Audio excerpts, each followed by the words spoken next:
First chat. Earth is a simulation. Well, not all is a simulation, no?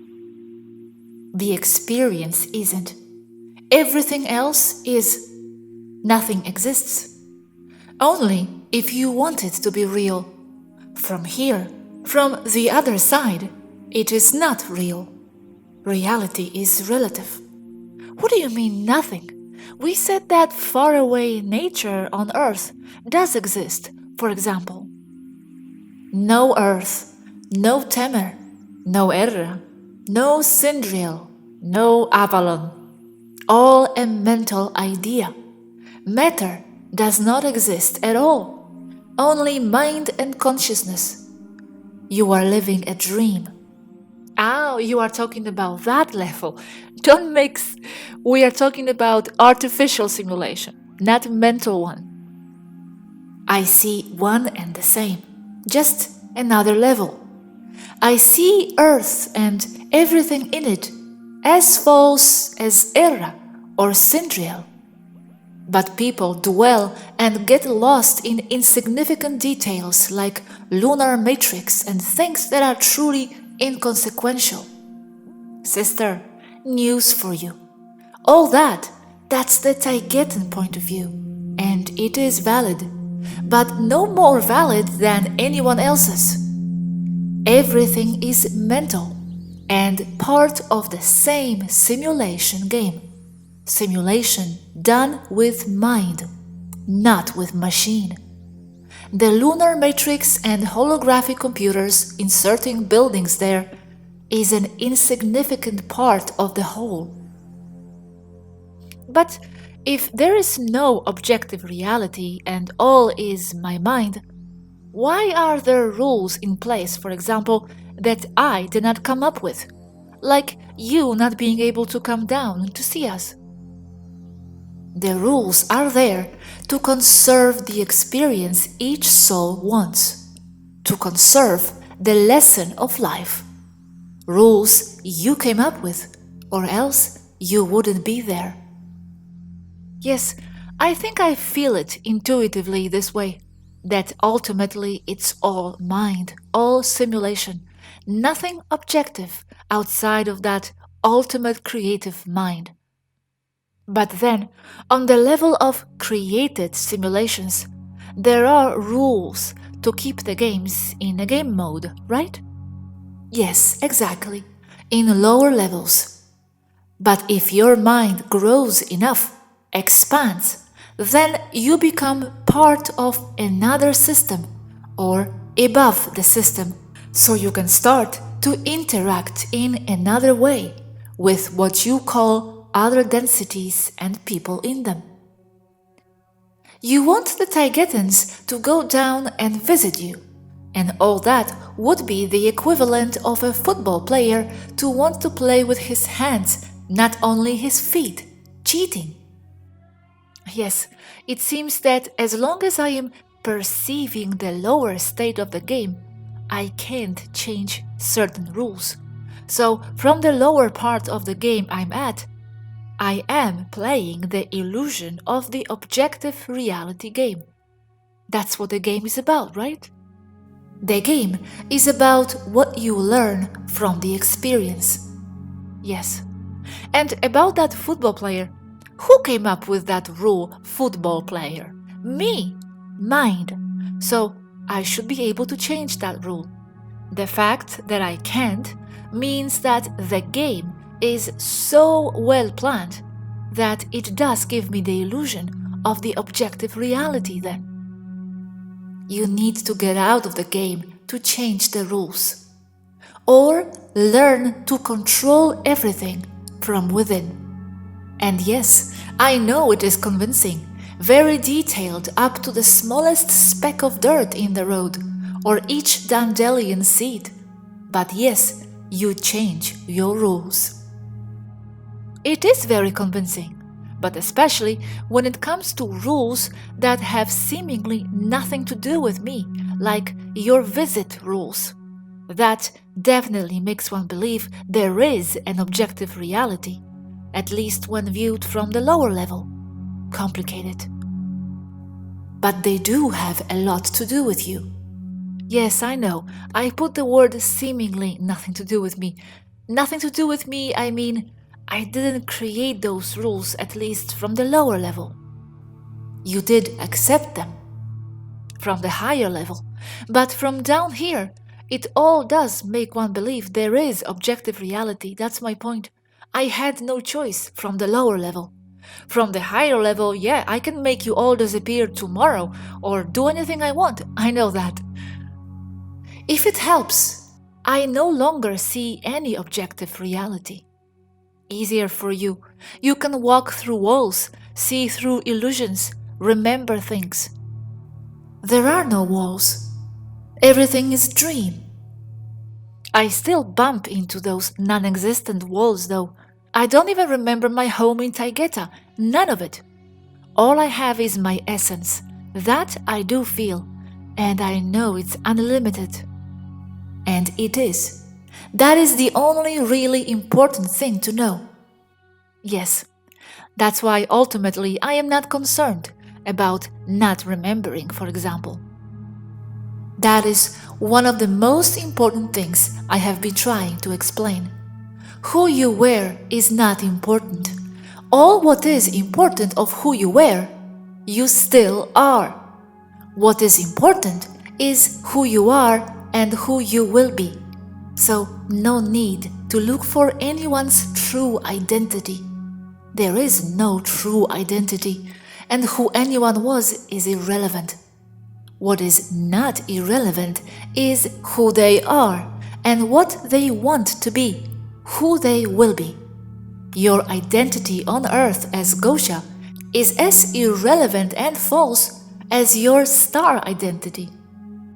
I understand.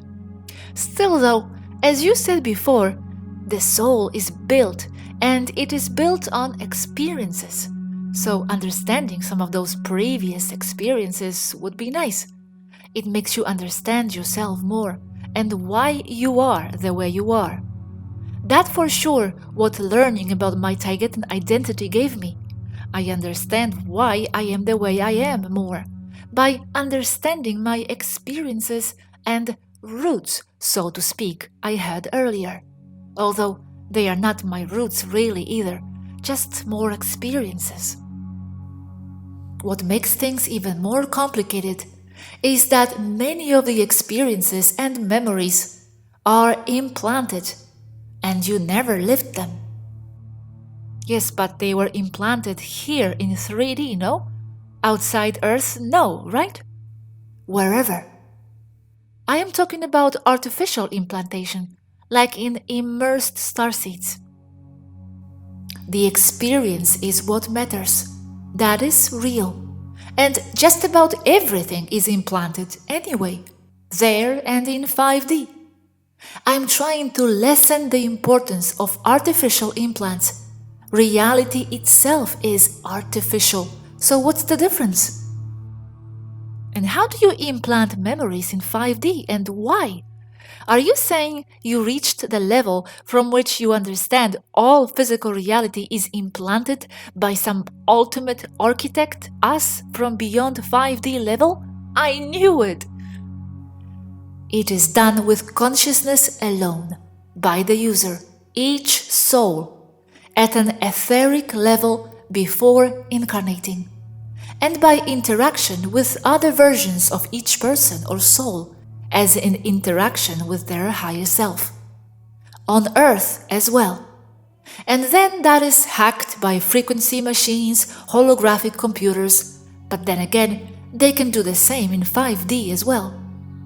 In 5D, you know there are full immersion games, indistinguishable with reality. What makes you think they are only used as entertainment? No, I know they are used for other things too, but etheric implants? From etheric level before incarnating we implant memories? What for? To have a basic frame knowledge to be able to have the desired experience. For example, as a first-time human, they need the memory of other people who have been on Earth before them, to know how to interpret things, to react, and so on and so forth. See it as a scaffolding to prop up the experiences each soul wants.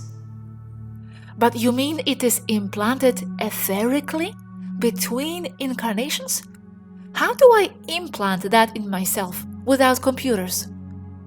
With intention, with imagination, being energetically and frequency compatible with having those basic experiences. Holy moly, I knew nothing yet.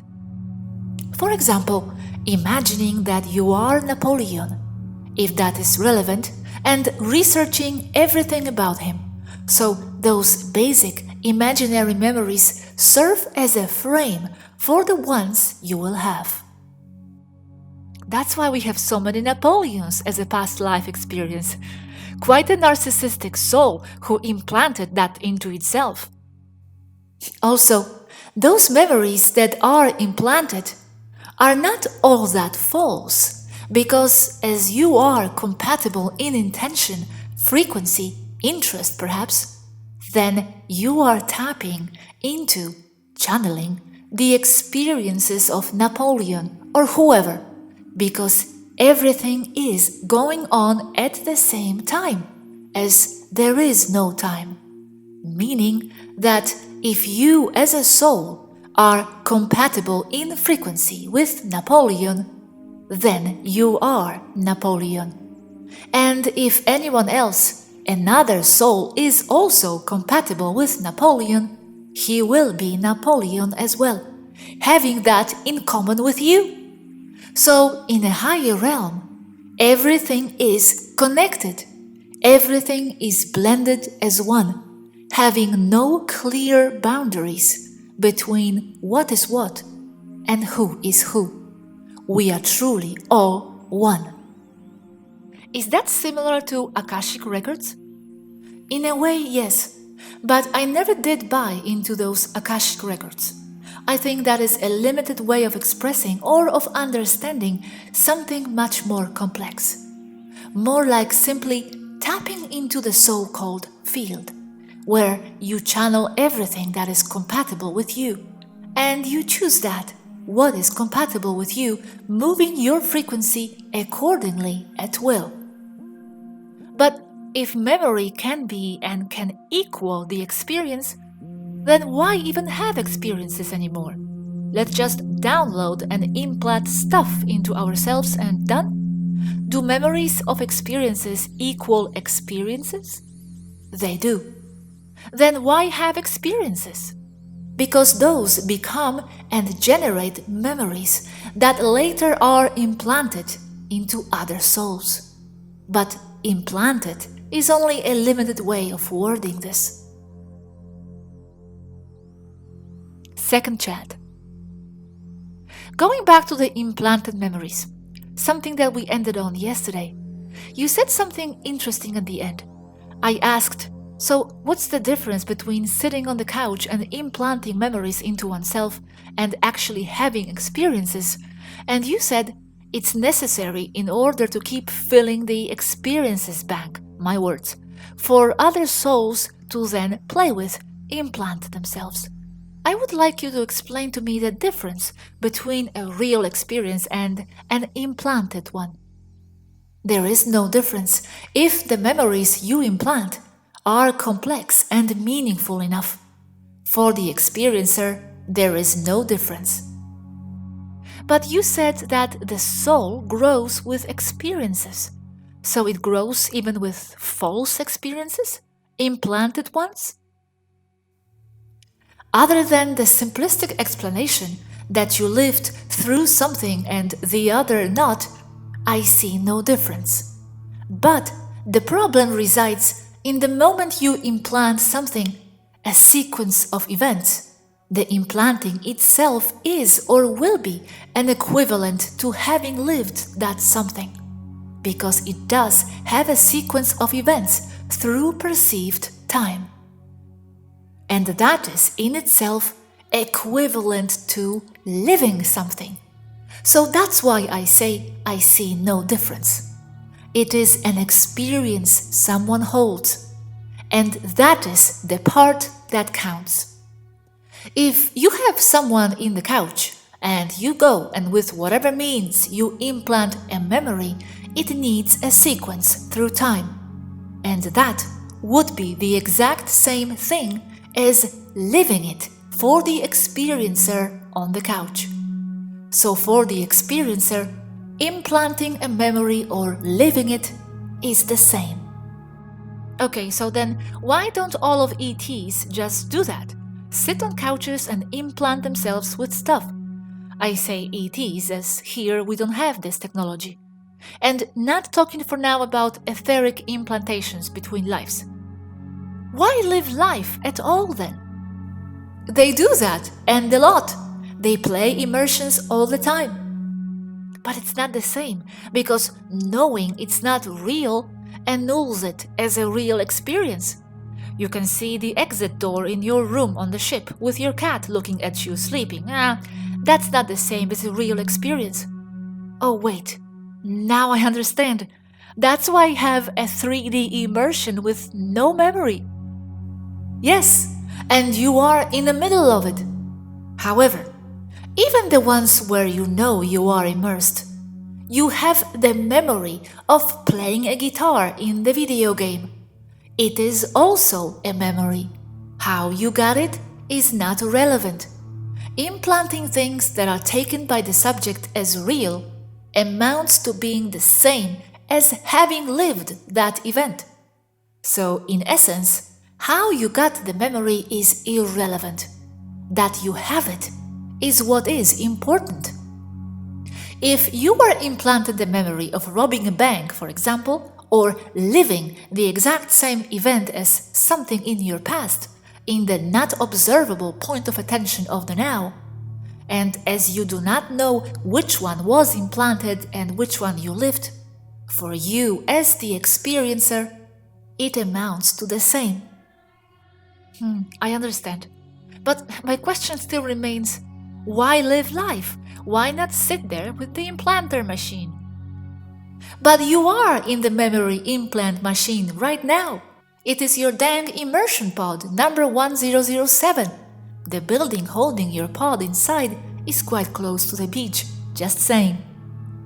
And technological or not, you are always living implants. There is no living reality. That does not exist as such. And that is reality. Implanted with a machine in Temer or by intervention of your timeless higher soul having designed your life before you incarnated. And at the same time planning it as you go along, as you have interactive multiple choices. Free will and not. In the end, see it as simple. A memory is a memory, and who cares how you got it? Third chat. So you know about implants with technology from 5D into 3D. Easy, by the way. What about from higher realms? Even easier. What is a basic characteristic of higher realms? What gets progressively easier and easier as you go up in the scale? Manifestation. So, to make an implant from higher realms into whoever and whatever, and I mean whatever and whoever, you just have to think it. You just have to wish it. So, you plan. I'd like things to be for today, for this time, this way. Let's make it harder this time. Let's make my avatar, my lower self, have no money, but will have love, driving her to go on. And having to deal with a health crisis. What kind of health crisis would be good?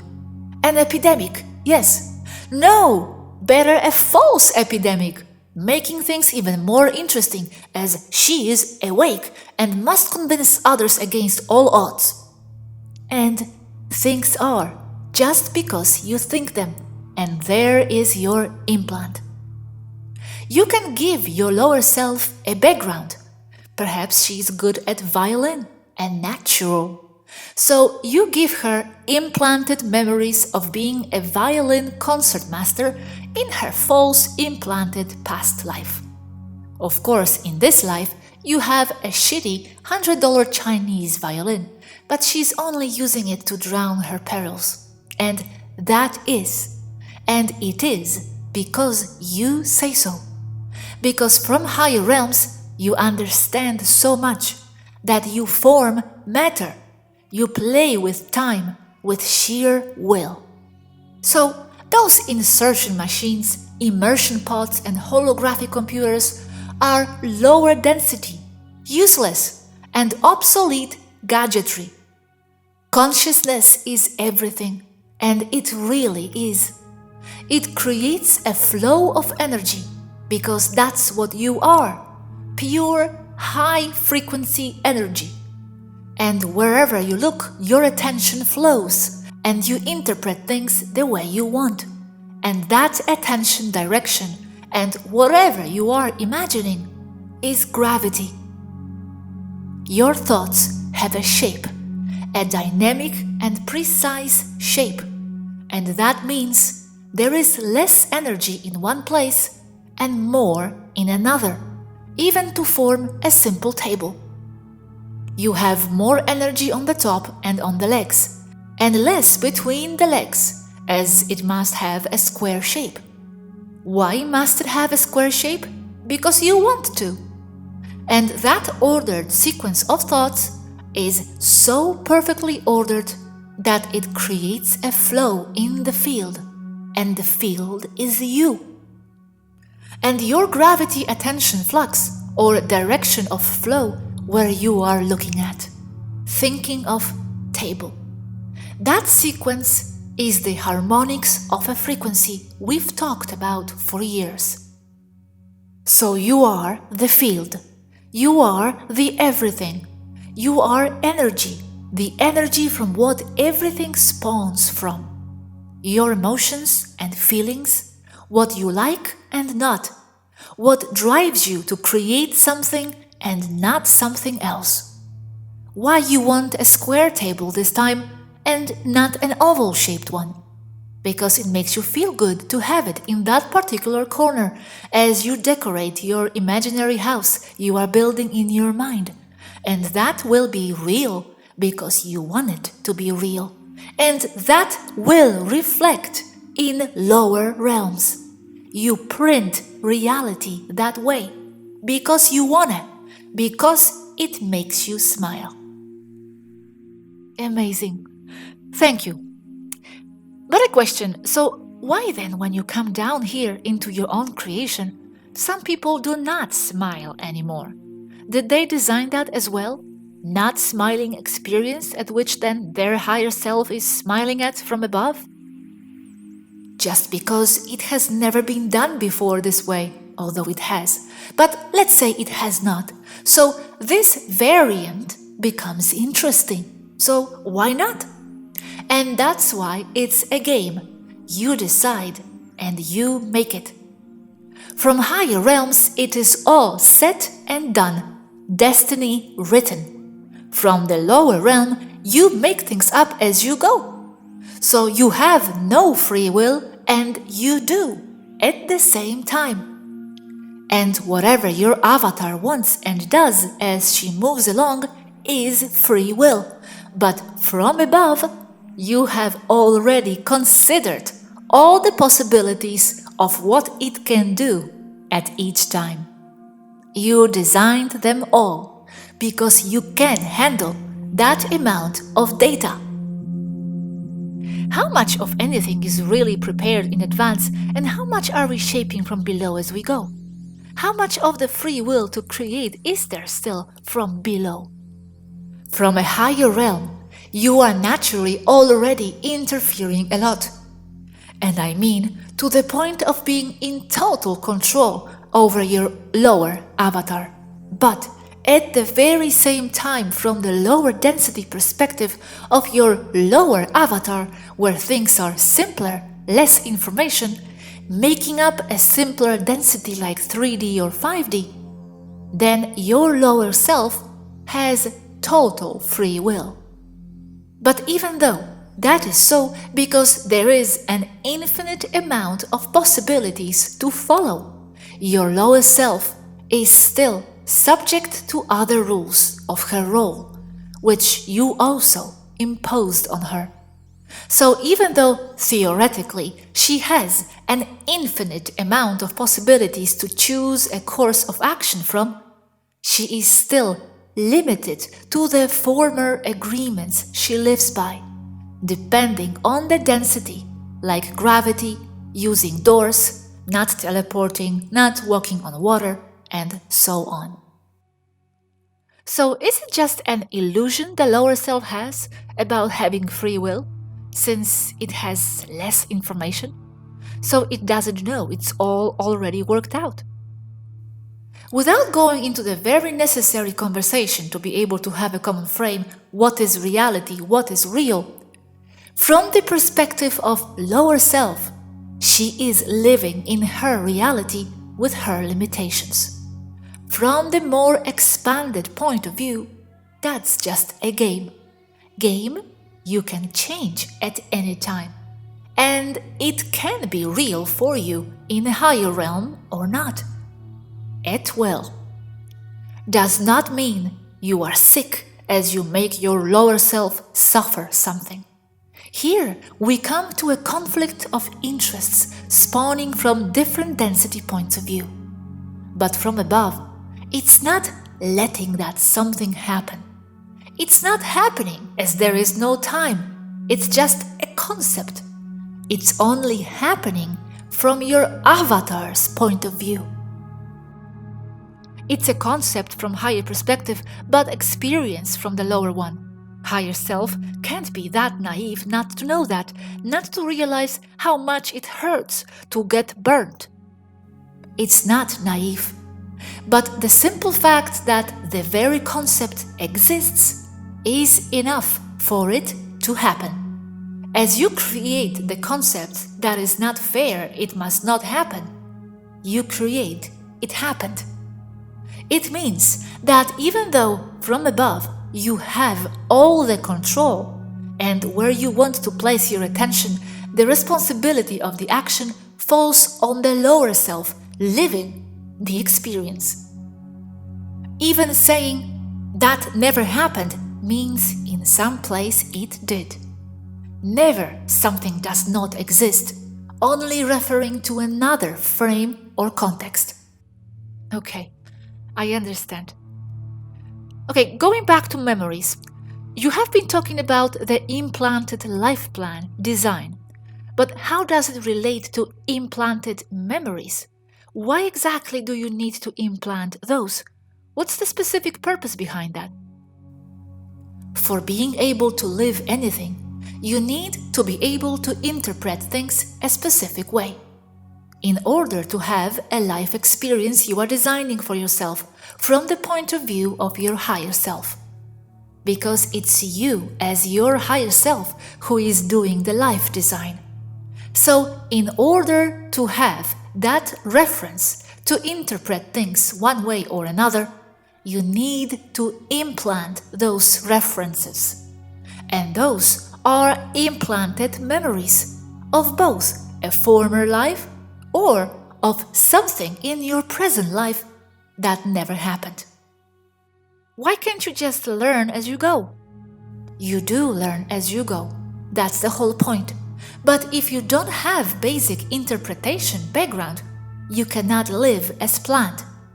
How would you know a rock is a rock and a snail is a snail if you have no reference to see that potential energy as such? So the past life memories people in 5D have, because here people don't, are mostly implanted or mixture of something real as well. And don't tell me they are both the same. Again, what is real and what is not? I knew you would say that. Okay, and why do you need a reference? Why not go completely into the unknown? Is the higher self a chicken? Why do you see a chair as something useful and not as a mountain, as an ant sees it? Because you have lives, or you have a reference that a piece of matter you call chair is good to sit on, because someone told you at least what it is for. So, as with a chair, you need that reference for everything that will exist in that particular lifespan, or you simply will not know what things are. Why the need to know rock is a rock and a snail is a snail? Too many rules. Having to have a reference is another rule, not necessary, another idea, no? But yes, I suppose. Otherwise, you would be using kitchen bowls to sit on, etc. But I thought you learned this naturally as a baby. No need to implant anything before. Yes, you learn as you go, and as a baby grows up, as Earth psychologists say. But that is way not enough to live the life plan you designed before incarnating. As with the example of the violin above. You do learn, but you need much more time to learn what you need. Okay, wow. I didn't know any of this, that you load things up before. And many people do live only with what they have learned in their lifespan as socially accepted on Earth. But those are the false people, backdrops of simple people with uninteresting lives that only go day by day with nothing worthwhile going on in their heads. For example, no creative talent. And yes, you load things before you come. That's what past lives are for. You as a soul do not jump from garden snail right into being a concert master, violin virtuoso. That's why I say you build your soul as you go along, from the point of view of a lower density incarnation. Yes, you say build it, exactly, but now I'm finding out you are also downloading it as you go. Lazy soul.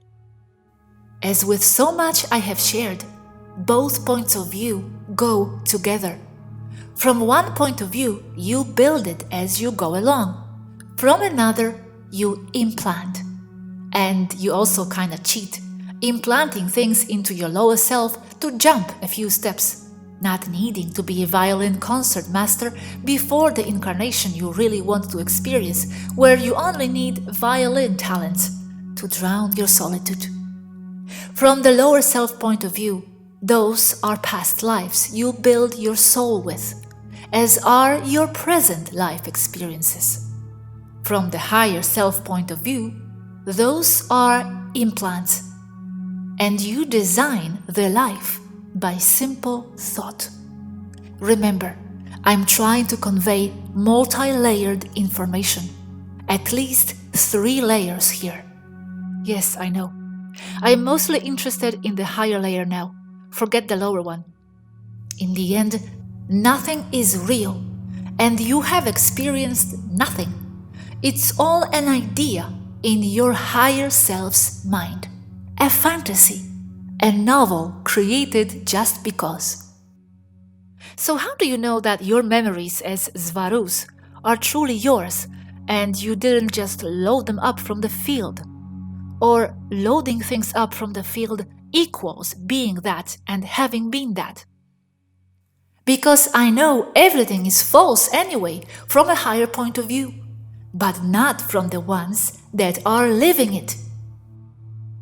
If setting up this game, avatars, etc., is something we designed from above to experience, why then wake up from that? Why should we know this now then? Aren't we going against our plans? Or is this also the higher self plan, to have little Goshas realize things and lower and higher self becoming unity? As a variant to reality. But if you are conservative and want the matrix to continue, then yes, it is an invasion. Things should be as they are and as they have always been. No alien contact. No knowing things you shouldn't know of. But from a lower realm's point of view, people are all also trapped in their own creations. But as I said above, it is up to them, the ones living it, to find the way out of their problems. If you still feel confused, look at it this way. Easy. Nothing is real. It's all a manifestation of your mind. That doesn't make it easy at all. Okay, you said I was on Earth, for example. Who was then? Did I just take that memory from the field? Even things that you swear you have lived, like going to Laughlin in Nevada in February. Now, today, you have selected memories to stay, and others you have forgotten about your trip. The ones you've forgotten is because they are not relevant, and the ones you have could be called the implant. You are sure both of your recent trips to Nevada and to Svalbard, Norway, for example, were real. And you even think I'm nuts suggesting they might have been not. But if I told you that one of your trips is false and the other real, you couldn't know the difference. But that's irrelevant here, because from your point of view there as Gosha, they were both real. But from the Gosha above, nope, I mean it. This is just an example, right? Just an example, don't go nuts about it. But what I'm trying to tell you is that from one point of view, things are real, and from another, they are all implants. And those are two extremes, higher densities and the lower 3D. This is difficult to convey because there are multiple points of view about the same thing. From your point of view as Gosha, the human girl, everything you have lived is real. From another, some things are real, others are implants. From yet another, nothing is real. 3 levels. And in the end, it is not up to me to decide what is real and what is not. That's your task.